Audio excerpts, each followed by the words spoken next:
based on a cover-up. The whole offense was filmed. The film belonged to the church presidency, the LDS church presidency. They gave that copy to the prosecuting attorney. The prosecuting attorney gave it to the judge. That gave me the right, because it was evidence used against me, for it. And of course that would have given me the right to give it to the people, to show the people the evidence.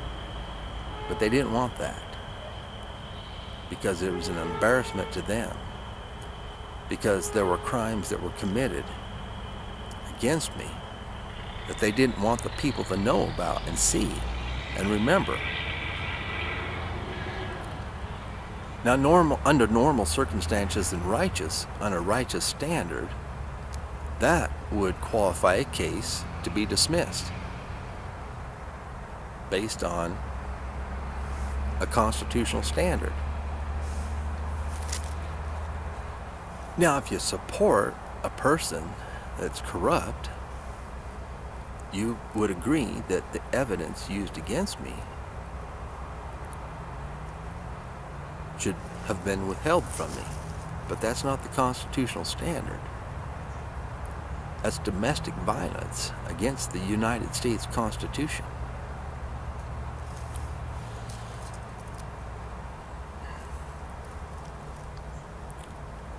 That's true.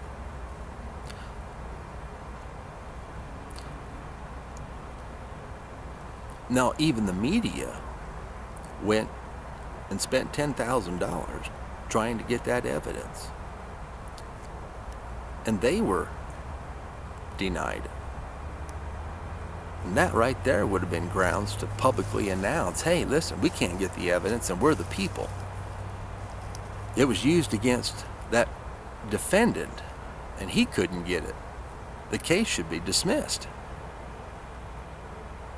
The criminal action, the criminal accusation should be dismissed against that defendant, because the evidence has been denied to the people. It's a cover-up. Same thing with Barack Hussein Obama. It's a cover-up. Those cover-ups represent fraud. They represent a fabrication of law, which is a violence against the United States Constitution. It's plain and simple. There's no ifs, ands, or buts about it.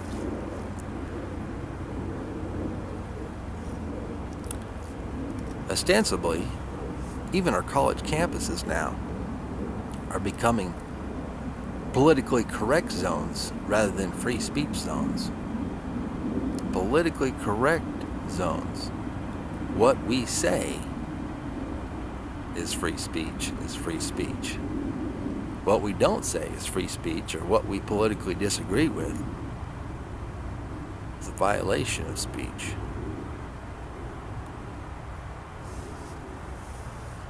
Where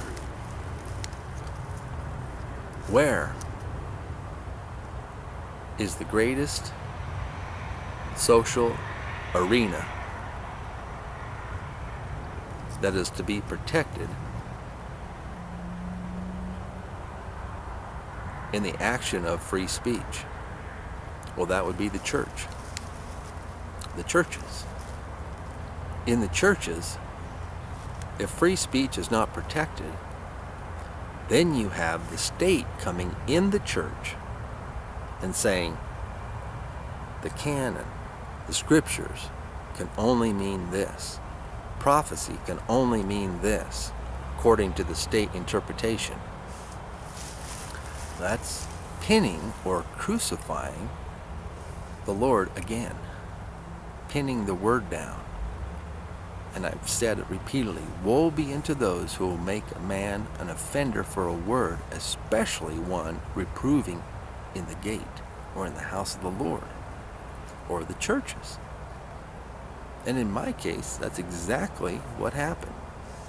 A chastening for the church specifically. The state came in the church and said, this is what those means. And that interpretation even defied the evidence.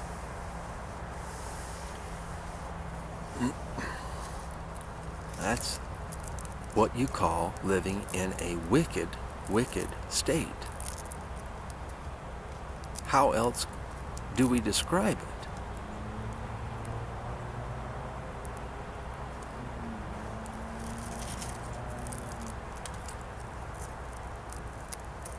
If the standard is the United States Constitution, how can you support leaders, elected leaders, people who are chosen for office? How can you support those kind of people in their corruption, in their hard-heartedness?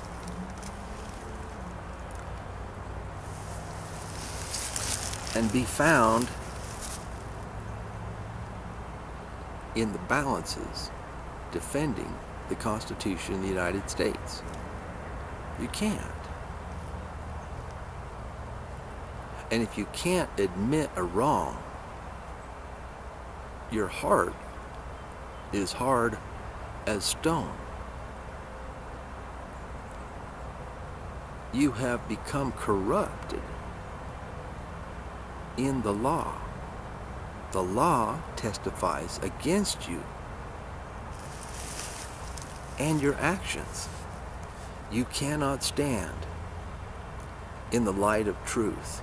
You cannot stand in the light of justice and not be condemned. And you look around and say, who's going to condemn us? Well, who do you think inspired the Constitution of the United States?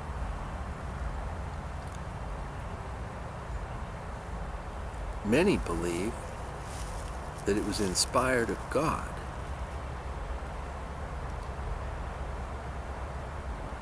Many believe that the values are given to us by God. A moral standard is given to us by God. But if you supported the opposite,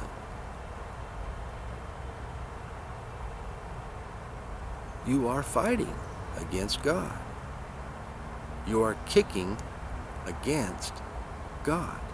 Now, if God be for us, who can be against us? But if you be against God, is that a good position to be in?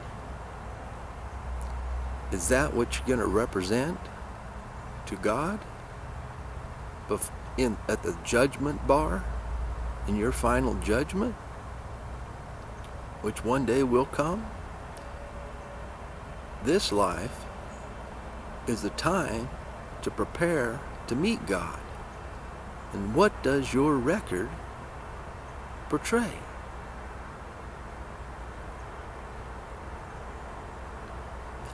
In very, very important decisions that are affecting generations that are most precious coming up, most precious children that the Lord has said He will defend.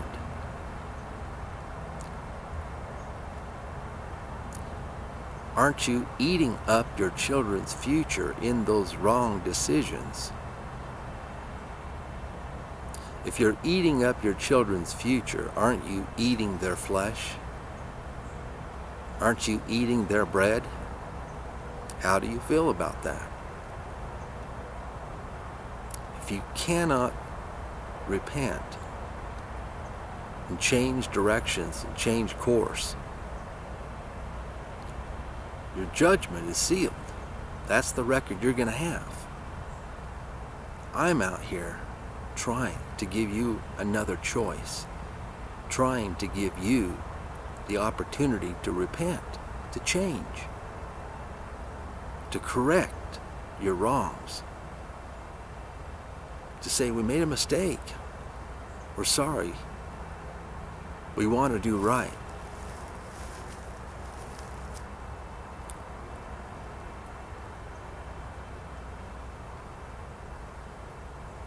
Now you can do that privately, between you and the Lord, in many instances.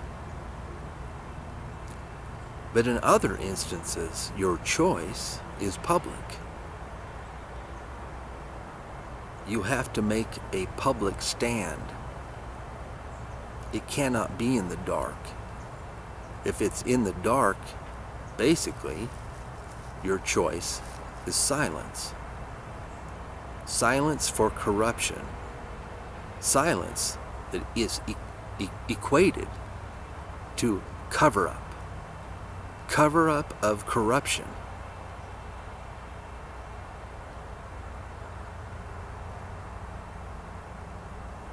That is a domestic violence in and of itself.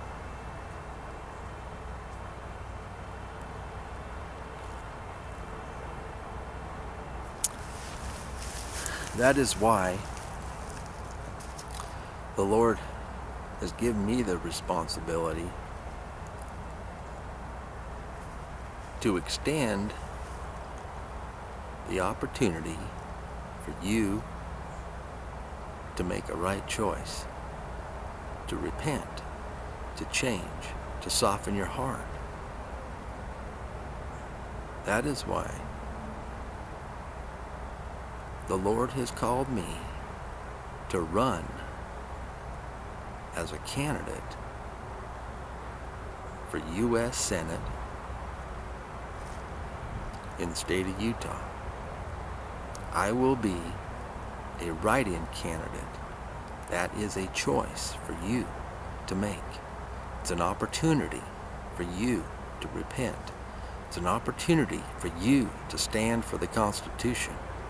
It's a choice. You might have to do more than just check a box. You'll have to write my name in. CODY JUDY. 8 letters. This will be my 8th political race. So this will be the 8th opportunity.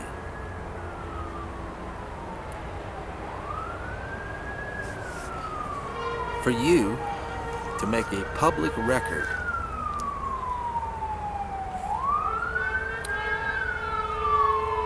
for you to go on record in a public race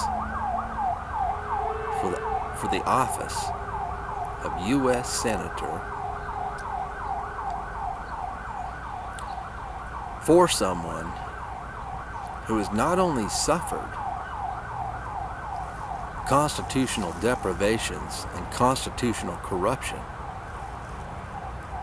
but has a record of standing up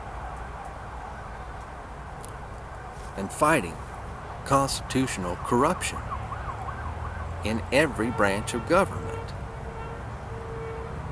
Now, you heard Mitt Romney say that President Donald Trump is a phony and a fraud.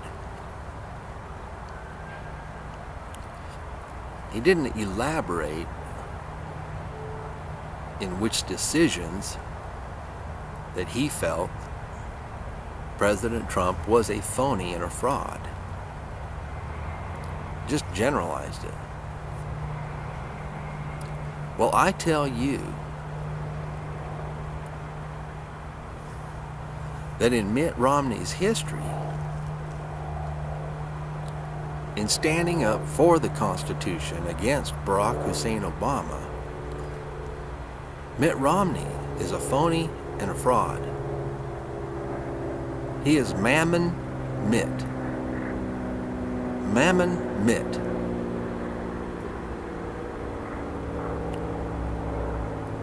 He teaches by the precepts of men, not by the inspiration of God. He hasn't stood for the Constitution. He didn't stand for the Constitution when he was chosen to represent the Republican Party in the GOP presidential election 2008, and he lost. He lost.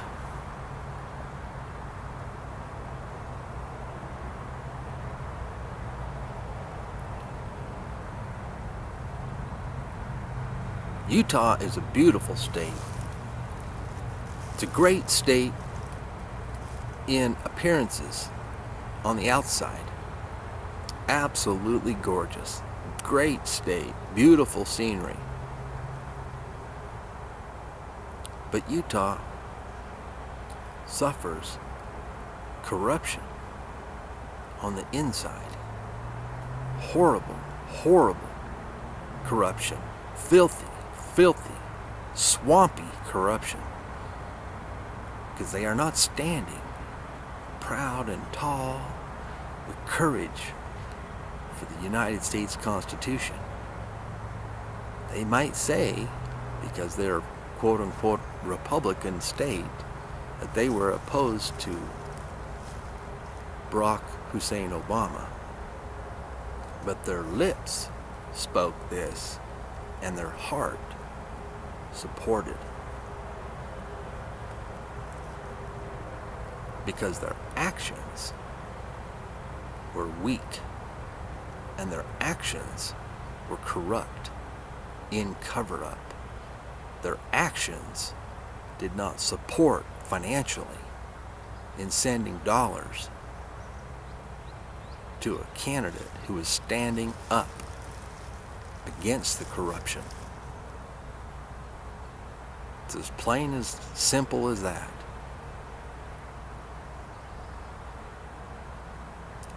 I am offering you a choice to change that record. In running for U.S. Senate as a write-in candidate, we have 3 months before the election in November. We've got August, the rest of August, September, October, first Tuesday in November. You have 3 months to change your record, to change your public vote of confidence in someone who actually didn't just speak with his lips, but has the action proving his words. That is a great choice. That's a wonderful choice to have. Which one will you choose? It's up to you. You'll be hearing a lot more about this opportunity. Go to my website, www.codyjudy.us. Go to my blog, www.codyjudy.blogspot.com. And you can read all about my actions that spoke louder than my words. And I would much rather have it be that way. Words are important, but words without action are fraud, are a fabrication, are phony. And you need to decide which side you are on. This is a choice. That choice is yours. Who will you choose? I'll talk to you next.